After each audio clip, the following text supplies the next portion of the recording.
Hello and welcome to this very special broadcast. We have a very special guest, a person whose name has been iconic and almost synonymous with Indian football for many, many years. Joining us here in the studio is Bhaichung Bhutia. Thank you so much, Bhaichung, for joining us here in the studio. With me is my colleague Karishma Singh, where we'll be speaking to Bhaichung about not just his life, his career, but also what he thinks about football, the scope of football, and of course, what will happen in coming years. Bhaichung, first and foremost, as the Sikkim sniper, as you were known, your name was synonymous. We've all heard for so many years and seen, you play. You're still in many ways iconic when it comes to Indian football. Take us through your entire journey, the legacy that you've left behind. How do you reflect upon it? I think I've been very lucky and fortunate because when I started football, I think, football was not so big in India. I think nobody played to make a career out of it. And just not football, but entire sports. I think a lot of parents were into making their kids focus on studies rather than take up any sport as career. So I think I come from a very small village in Sikkim, Tengitam. I was fortunate to get scholarship from Sports Authority of India that actually let my parents be more flexible in letting me play football. And in fact, the government of India then had started Sports Authority of India NSTC scheme, which was in, I think, around 86. And I was the first batch in that scheme to get scholarship. And that's how football progressed. And under scholarship, I got to study in a school in Gangtok called Tashinamgal Academy. Through that, played Subroto Cup, got spotted there, and then got called up for under-16 India. And once I played under-16 India, then East Bengal club saw me and offered me a professional contract, and that's how life started as a footballer for me. Right. I'm going to get into the legal aspect of this later on in this interview, but I want to ask you, if we're talking at a time where the post-Sunil Chhetri sort of era, how do you look at Indian football and what needs to be done to revive it? Is our problem more at the sort of state level, at the national level? And you have also, for instance, suggested certain Asian models over European models. Why have you said that? So I think if you look at the structure, right now we are all talking about football. At the moment, we're in quite a bad situation. So everybody's talking, we need to start from the scratch. But I personally feel that we already have a structure which is very, very outdated. It's an old structure. First, to get rid of that old structure is going to be very, very difficult. Now, when I say old structure, what is the structure right now at the moment? We've got Federation, All India Football Federation. Under that, we've got all state associations. And federations don't come under the, under any government, under the central government. So you are an independent federation. Under the federation, you've got state associations which run, does not again fall under state government. So when you have a state associations who are already, badly financed because you don't have, federation itself is struggling to get money, and then through federation they don't get any funds in state associations. And all the state associations, people who are running it are all honorary member. So either it's a bureaucrat or a businessman or a politician are all in state association. And when you don't have funds, when you don't have your own grounds, and when you're an honorary, then I think it becomes very, very challenging because then your priority is not the sport, to do it. So a lot of states, when you have sub-junior, junior India or Santosh Trophy, any state level tournaments, you're just doing it to tick the box. So you're, when any associations, when you don't have the funds and you don't have your own grounds, then your priority to really promote the sport and then really give your time to the sport rather than your priority is to your first job, whatever you're doing, either you're a businessman or a politician or a bureaucrat. So I think that's where the entire structure system is missing out. And all the footballers coming and playing for the country comes from district level or state level. And when you don't have that kind of culture and environment and interest and passion in that level, to really bring out footballers, it becomes a very, very challenging factor. Bhaichung, you're someone who played, the first ever National Football League when it was called to now, when you see the situation, when there's just so much uncertainty, do you think it's the lack of governance and administration that is the reason why Indian football is where it is today?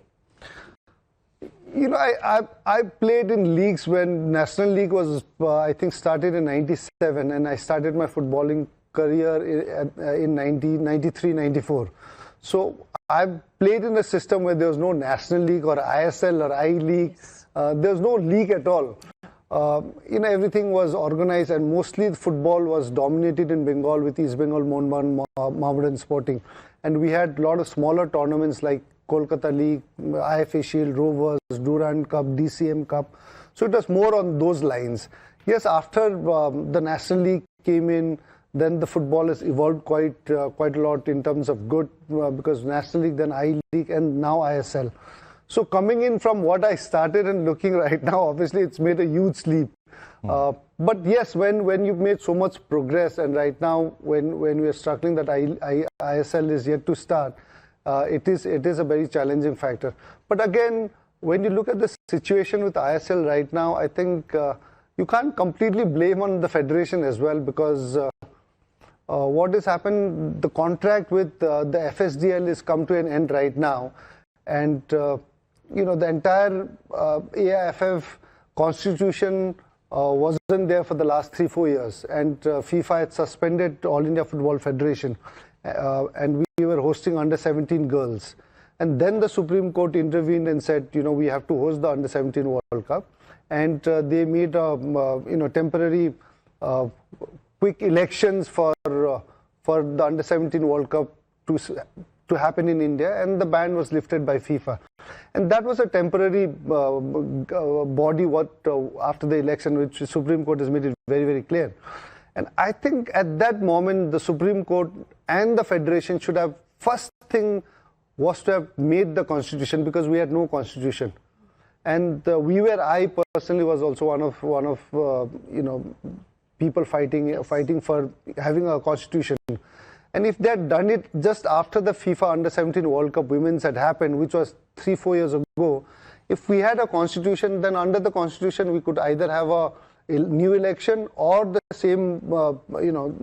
same body could have started and then negotiated the contract once it was over. But the entire judgment got delayed, and when the judgment came in with the new constitution and new rules, the period of FSDL, the contract also with the AIFF got over. So at the moment, I think that was more on those lines than anything. But today you have a situation where the sponsors are also pulling out. You have a situation where the team is also not performing very badly. We've seen losses against Bangladesh and other countries. Who really takes the blame for such a situation? Because yes, there are certain things that have happened due to courts, but then, how do we get out of this situation? Because it's quite a mess that Indian football is in at the moment. Yeah, I think the reason why we're not getting sponsors, no television to show our ISL, is also got a lot to do with the current administration, because I think over the last 3 years it's been completely mismanaged, which is all over across the media. I think we've had such bad publicity with the federation in terms of the administration. We pulled out of Asia Cup host, which was supposed to happen next year, I think 2027, 28, and give it to Saudi Arabia without any contest. And we had bid. It had taken quite a lot of effort to really make that bid, and we were only India and Saudi Arabia, 2 countries that were fighting for that bid. And somehow the current administration just pulled out of that bid, and now again they're bidding it for 2036, I think, Asia Cup, something around after 1 year, which is very, very unfortunate again, which when you pull out just 1 year ago and then you're trying to bid again after 4 or 5 years is quite surprising. And then a lot of negative publicity that has happened in terms of management and the way the functioning of AIFF. At the same time, the performance on the field has also not happened. If you look at the federation, in the last 3 years, you had 3 good coaches, left with the national team, men's I'm talking about. You had one of the best coach, Igor Stamek, who was quite a big name in world football. And then you had, I think, FC Goa coach who was there, who came in and stayed only for 4 or 5 months. And then now you've got another coach. I think 3 coaches in 3 years, 3 general secretaries change in 3 years. That itself says a lot about the way AIFF has been functioning last 3 years. But Bhaichung, let's also talk about the much talked about Messi tour that just happened, where we saw a lot of sponsors coming in and a lot of people also talking about it. And we spoke to the Indian football captain as well, Sandesh Jhingan, and he had expressed displeasure, saying that if sponsors can come forward for Messi, then why not for Indian football? What do you make of the Messi tour? Do you think that was the necessity, or do you think reviving Indian football is necessity, while understanding that Messi was a completely private event? See, again, there are plus and minus to the Messi tour. I think one thing was, yes, we saw that there's a huge interest in football, including the fans and also the sponsors. Corporates can come in and sponsor. Though it was, we are struggling to get the sponsor for our main ISL. But Messi's tour showed that, there are a lot of football fans across India, and there are money that can come in. Unfortunately, it's not happening for Indian football. It's a separate thing. I think what I feel is, the entire Messi tour was a private affair. But important thing is, again, we need to get results. You've seen that if until and unless the national team does not perform and you don't get results and the quality is not there, then it obviously becomes very, very difficult.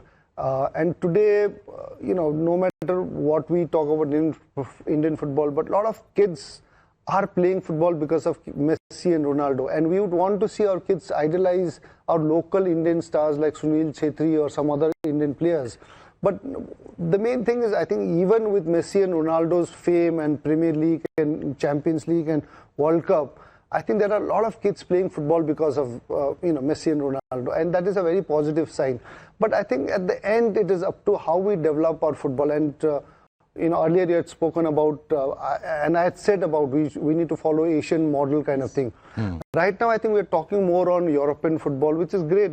Kids are looking at Messi, Ronaldo and playing. But the entire setup of us, federation to FSDL, I think we need to see and focus more on how Uzbekistan and Jordan have qualified for the World Cup, rather than trying and comparing ourselves with the English League, Premier League or Champions League. Is something which I think we should not look in that way, making the valuation, it's all about corporate, it's all about money. I think we need to be talking more and focusing more on the game, rather than valuation. And I've spent 500 crore, I've spent 300 crore, my club spent this much in last 10 years. I think this is not the important thing. How we can lift the quality, how can we can bring in more players to that level where we can compete in world standard. I think that's the priority we need to invest in. And right now, I feel we're mostly talking about the investment, the corporate, all that, and we're not really focusing on the game of football. So even if it was, for instance, for the sake of argument, you only had, for instance, De Paul, Messi and Suarez visiting. If it was the Argentine team versus the India team, even if it's a friendly match, you think that would have done a lot more to revive Indian football, interest in Indian footballers like you're talking about? Definitely. I think Messi coming as well is going to help so much for Indian football, because he's going to bring in a lot of interest to the young generation. And today, I think a lot of young kids are playing football is also because of Messi. My son is a footballer and he's grown up watching Messi. For him, Messi is like a god. So I think that generation of players get inspired. If Argentina can come and play against India, nothing like it. I think you'll have a great, people coming in and watching it, and you'll have a great passion and the interest for the sport. But I don't know if Argentina would come and play. That's a different ball game. But yeah, I think Messi coming or Argentina coming is always going to interest. And because Messi is the GOAT, obviously we have Cristiano Ronaldo as well, and they're still playing. Once they retire, I think that interest and that kind of market for the local sponsors too also is not going to be there. So when he's still playing as an active footballer, I think that interest is very, very different from once you retire. But one of the things that we've seen, and this is so typical of Indian sport, that it is the netas who have ruled the roost for several decades. In this case also, even though it's a private event, we saw, for instance, the West Bengal sports minister had to resign. Again, in various cities, whether it's Hyderabad, Mumbai, Delhi, it was the chief ministers, Rahul Gandhi, etc., who were dominating. Somewhere or the other, do you think that politicians somewhere come into the game always, causes a negative impact, even because of the management of the crowds, the VVIP culture that we saw, and the normal fans who paid for those tickets, thousands of rupees, tens of thousands in some cases, could not even get a glimpse of Messi. What do you make of that?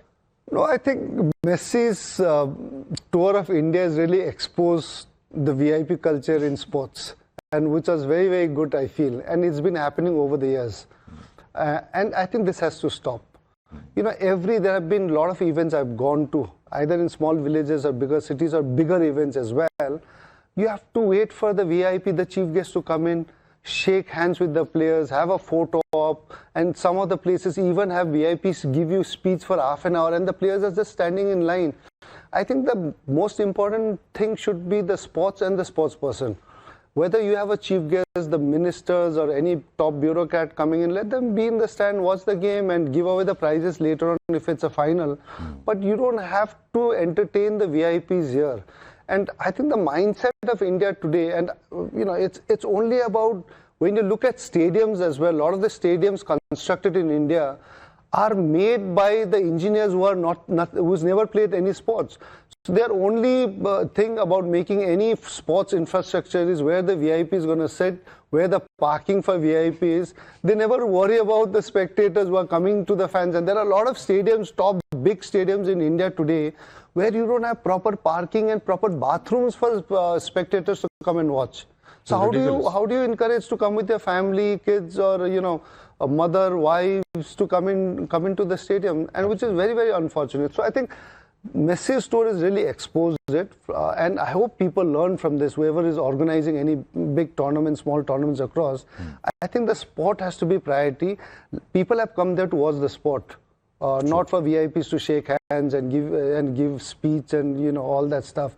Let the sport begin. Let the sports person be given the priority, and that's the way it should be. If you look at a lot of world sports, even like World Cup or European Champions League, you don't see VIPs coming, shaking hands, and you know giving a half an hour speech and then the match to start. I think that's the culture in India we need to follow. And Bhaichung, do you also think this politics of power has exposed the misplaced priorities where the sports persons and the sport take a back seat? Yes, I think again, politics is bound to be there in sports, and we've seen that over the years. And yeah, I don't mind it. If there's a state government or a central government involved with any federations or elections there, you know, you can get involved, but please try and get the right people, because it's very important that first thing is you need to have right people in terms of passion and interest to really take the sport forward. And at the same time, you also need people in those positions to have knowledge about the sport. So you can't just bring in who's got no knowledge, no interest, and place him in that position, and the sport is going to die off. So I think if any political parties or the governments get involved, which I have no problem at all, but bring in the right people. Do you think right people are leading the AIFF?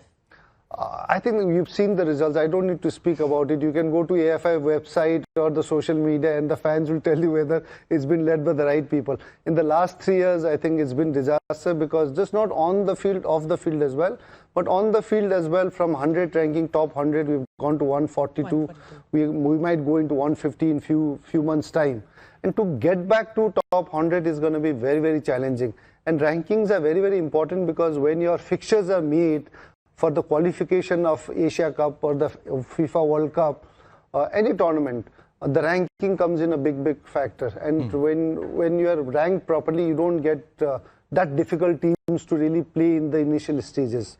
So I think for India to really get back into top 100 is going to be very, very challenging, and it's going to take some time. And you're not just saying this because Mr. Chaubey is your political rival. You sort of lost an election to him. So is this just a case of sour grapes, or is there, you genuinely feel this? No, I didn't want to fight the election as well for the president. And in fact, a lot of people, big profile people in the government had spoken to me as well. And I just requested them that I'm not interested in fighting, but please change the candidate, because we needed the right candidate. And there were a lot of footballers, ex-footballers who could lead and who could be really good for the position. Kalyan obviously is, he's not played so much. I've not played with him more. He's played once, twice, and I think under me in Mohun Bagan, and I think he's played under 20 India. I'm not too sure. He's never played senior India. But after his retirement as well, he's been more directly involved with the politics rather than sports. He's not been much into football in terms of grassroots or administration or running academies or running clubs or coaching. He's directly gone into politics, and which is fine for him. And and you could see it's just not me, but all his friends who grew up with him in football, Tata Football Academy, were also not so sure about him leading it. So I felt that there were a lot of senior players before me or during our generation who could lead, and I requested that, and they didn't. So I said that why not? Then let me fight, because for me it was all about I've been with the sport for not just as a player, but after retirement. I've owned a football club. I've taken United Sikkim from nowhere to top 12 clubs in India. We qualified for I-League, which was the biggest league. Now ISL has come over, but during our time we had I-League. I run the biggest grassroots football program in India, which is Bhaichung Bhutia football schools, for the last 15 years. And till today, we've not taken a single rupee from any state government or central government. It's all been effort from the BVFS coaches and people running the academy. And in last 15 years, we've had at least 20-30 players gone on to play for different I-League and ISL. We've got at least 10 players to 20 players that gone on to play for India in different age group categories, represent the country. So I've been very fortunate that way to. I've been player as a player in India, owning a club in India, coaching a top I-League club, because I had sacked my coach when we had a bad run in I-League, so I was in charge for a club for 4 matches. So I've got that experience of being owner, and then after my retirement, I worked with Federation as a technical committee chairman. That's where we had 160 ranked. We were ranked. So we brought, when I retired, we brought Indian football to top 100. And I also had, I was fortunate to work with the president, Mr. Praful Patel. I was advisor to him for 3 years when we hosted Under-17 World Cup for the boys, which was the most successful Under-17 hosted ever in the FIFA history. So, I'd had that experience. So, and I could only say that I can give it back, because knowing Indian football inside out, being in different portfolios, and at the same time having played 3 years in England with English football, and then also 2 years in Malaysia. I came back from England, started Players Association, which is Football Players Association of India, and it's been with us, it's been now 15 years, no, maybe 20 years. And we are the only Players Association who's got our own office building in India, and we are also affiliated to All Players Union, which Messi, Ronaldo is also part of the Players Union. So, yeah, we've... Coming back to Messi, Ronaldo, I also saw that you were talking to De Paul and Messi for some time, I think, on the field. Yes. Can you recount for us what was the conversation like? Did you manage to speak to him? Did you speak to him in English? Yeah, I spoke to Suarez a bit, Messi not much, because Messi was busy with other things when I was done. So I spoke about his experience, from English leagues, Spanish league to now US, and he said he was fine. And then he asked about, because they had introduced me as Indian captain, so he asked where you played. I told him that I played in India and then 3 years in England. And then I said Championship League, which is below Premier League those days. So he was saying, wow, it was nice. And then he was saying it to Messi as well. And I'm sure Messi is not so much aware of English football, because he's played mostly in Spain and the US. But Suarez has played in Liverpool and a lot of different countries. Did he tell you anything about his experience in India? Was he overwhelmed with the crowds? Did they expect that response? We couldn't speak so much because we had a very short time. And I was very fortunate, because it was in Delhi as well. It was quite a messy affair, because just slogans from the crowd, etc. Yeah, to just get inside was a challenge, because the main organizer who I was speaking to was in Calcutta, arrested by the Bengal government, and I could not, after Kolkata even, I could not talk to him, because actually he had told me that I should come and do it in Kolkata, and I requested Satardo, who was the main organizer, that I would not want to do it in Kolkata, if he could help me. And I feel sorry for him, because it was such a great event, it was such a wonderful concept, and something which he wanted to do it for Indian football, to bring in Messi when he was still an active player. But unfortunately, I think for him, he's a Kolkata boy. And when you are doing an event in Kolkata, then you have a lot of pressure from the local politicians, bureaucrats, and a lot of other people, because you're a local guy and you can't say no. And I felt sorry in that stadium to see him because he was trying to push a lot of people away, and he was requesting people, a lot of club officials as well, and the politicians to move away, but they were just not listening to him. And unfortunately for him, I feel sorry that he's been arrested, because I don't think it was much of his fault. No, but there's one thing that many people have pointed out. If you just look at the budget of this Messi tour, that's more than enough to revive all of these leagues and their sponsorship multiple times over. Does that sadden you sometimes as somebody who's seen from Indian football from the apex level, from the top level? No, it is quite sad to see that the investment actually is not coming into Indian football. But in a way, Messi's tour, as I said earlier, it was good to see that there is interest in football, because Messi's come in as a footballer, and there were people investing it. Corporates were investing. People, apparently, I was heard that they were paying 10 lakh for a photograph as well, and they were spending that kind of money. But it's lakhs. Messi again. Messi is the greatest. So during our time, if say Ronaldo or a Roberto Baggio had come, I think I would do anything to go and reach there and take a photo or shake hands. Messi obviously was more to do with my son, so I had to take him. But when you have that kind of iconic figure coming in, it's there. But I think my only request with a lot of corporates in India today is, I think they need to make sure that the other sports are also there, and they make sure that the other sports are also supported. They should not only look at in terms of returns, what they get returns, how much mileage they get out of it. Sometimes also, I think through the CSR kind of thing, if they look at the kind of CSR and invest in other sports, then I think the sports are other sports are going to do very, very well. It does require, yes, money is not everything, but money is one of the major factors for any sport to develop. So my only request to all the corporates in India today is that please come and invest in other sports as well. We've been very fortunate in last couple of years, and we've been running Bhaichung Bhutia football schools for last 15 years. We had one or two corporates come and give us CSR funds, but we've not also been very, very lucky in terms of getting good solid support from a lot of corporates. So I think if corporates could just not only focus on cricket, but also look at other sports, so that they can help the other sports and other sportsmen person grow. Now, Bhaichung, there are reports that there could be a truncated league as far as I-League or ISL is concerned. That is, of course, a short-term goal, a short-term vision. Do you think that's the need at the hour, to have a truncated league?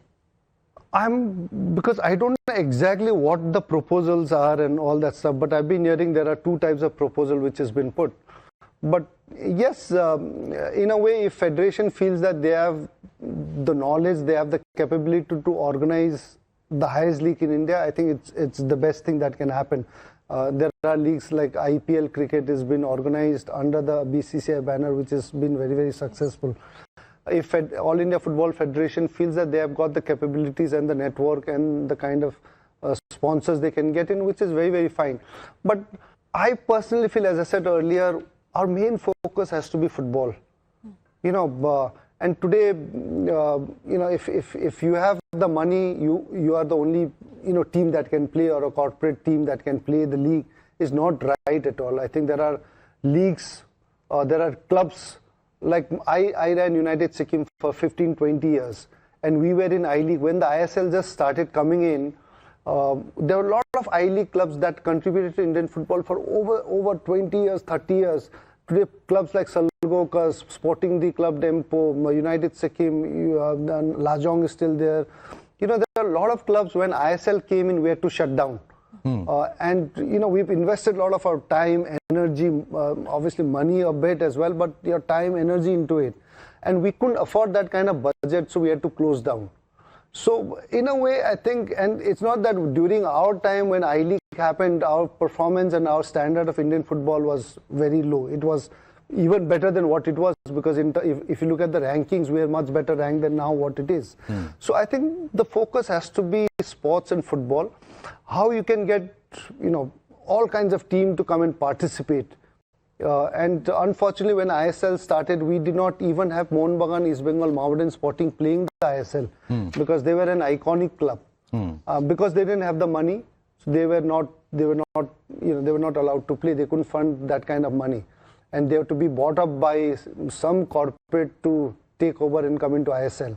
So there are few clubs like East Bengal, Mohun Bagan. You can't compromise because these clubs have got millions and millions of fans. And when East Bengal, Mohun Bagan play in Kolkata, they'll have minimum 40-50,000 coming in.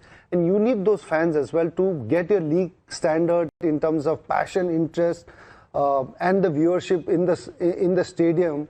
You need those kind of clubs to come in. And because these clubs have been there for 100 years, they're an iconic clubs, and you don't have money, you can't let them sell it and not let them play. I think there has to be somewhere mix and match for some of those iconic clubs. So you've said this before also. I think that you want to see an IPL kind of a format happen in football. How is that going to happen with these traditional clubs? Because there's a different structure, there are auctions, there's a system that's there in place. How do you see that transition happening? No, I did not say IPL kind of. I said IPL is successful the way it's managed by BCCI and it's run. Football, IPL is also again completely a copy of Champions League and the Premier League. It is a complete copy of it, and that's how they've done it. So I think football, because we're not as rich as what BCCI, Football Federation, not that rich. So I think we don't need to go into so much of money kind of thing. Before it started, like when I started playing for India, or when I started playing professionally, we didn't have professional then, it was all semi-professional. We didn't have league as such, but we had, when the league, National League started, or the main leagues were there, we had teams like Services, Army 11 was such a big team. You had PSU's team, you had teams from Railways, you had different teams. You had corporate team as well. JCT, Phagwara, Dempos were there.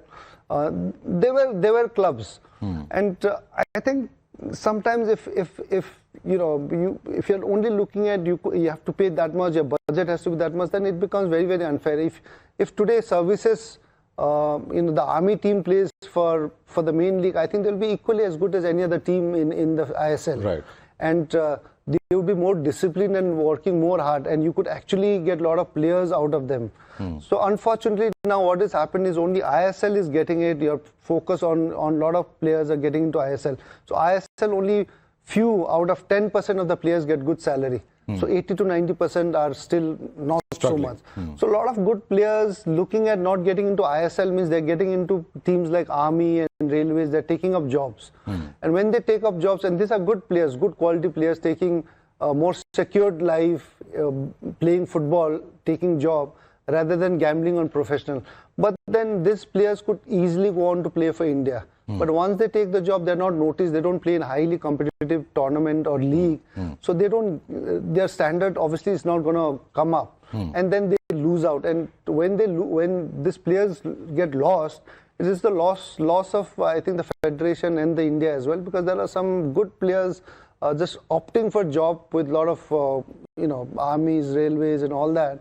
And then the hunger for football is missing out, and we're losing a lot of this kind of good quality players. I want to ask you about a burning question that's being debated. It's being reported even as we speak, which is a very shocking incident that is taking place with the killing of a young student from Tripura in Dehradun. You might have seen that news, the student by the name of Angel Chakma. What would you say about this? Because we've seen the Nido Tania case in New Delhi several years ago. We are still seeing this case take place. Somewhere or the other, as a national icon, what would your appeal to people be that these kind of, race-inspired, or many would say hate-inspired attacks need to, be controlled? Wherever we are from the country, we are Indians primarily. I think first thing is, when the culprits are found, I think they have to take a strong, harsh punishment, because if you don't do that, then the examples are not set. And this is not the first time where Northeast student or Northeast person has been, harassed or even killed as well. We've had few incidents in the past. And we've seen that over the years. But now, at least from the time I've started playing and now, the awareness is much, much higher, bigger, and which is much lesser. But even now, in a social media age, where everybody's aware now where Nagaland, Sikkim is. When I started playing, I used to say I'm from Sikkim. Nobody knew where is Sikkim. They used to say, "Kahan hai? Kaun sa jagah se Sikkim?" So when you know that there are Northeast, in Northeast we've got 7 sisters, 1 brother, 8 states from Northeast. I think even in this time and age, if we have the racial discrimination that's happening in Northeast, I think the action, they have to take a strong action. And if you don't take it, and if it's just the news, just after some time it's just left out and it dies out, and the culprits are not being exposed on the news and the punishments are not being shown, I think it'll go on. So I think it's very important that the actions have to be taken, very harsh punishment has to be given. Did you ever face any kind of discrimination or slurs in your? I did face, but for me, I felt that it was more of aware. They were not aware, yes, I did face it because as I said, Northeast and Sikkim, not many people knew when I started playing. When I came out of Sikkim '93 to play in Kolkata, people used to ask me, where is Sikkim, this, that, and obviously there were a lot of racial kind of experience what I did, but it was more to do with I think not being aware. And sometimes when you come, those days we traveled in railway station, we came out of railway station, and a taxi driver or a rickshaw puller would say that you should just avoid that because they're not aware of it. But there are some cases where educated lot who's aware of it. Despite that, also there are racial abuses which happen. Those, I think, in that situation, the action has to be taken. Because in this case, also police is being accused of a cover-up. They are saying that there's no race angle to this. It was just a fight between people. People got heated up. There was misunderstanding, so on and so forth. Do you think that is something that from the authority level is not expected? And this is where I think it's going to create more problem in the future, because when you have police and the state government not taking action, then the feeling of, when one Northeast boy has been killed like that, the entire sentiment hits the Northeast. And, when people, and let's be honest, because 60% of people in Northeast are still not traveling out of Northeast. They just know the news, they hear the news. So when people go from, the mainland India to the Northeastern, that relationship and that picture of somebody coming from outside does not go positive with the locals there. And they also start reacting in a lot of things which we've seen that's happened in the Northeast state as well, because a lot of people from outside is not being treated well, and there have been a lot of, even I think some cases of outsiders getting beaten up, and a lot of even racial abuse in Northeast as well. And until and unless I think the actions are not taken and the cover-up happens from the police and the state government, then I think the message is not going right towards the Northeastern state. And at the end, it's just Northeast or the mainland, it's the entire nation. I think we need to be united at this moment, and the India has to be one, where we have, it's a one nation kind of thing.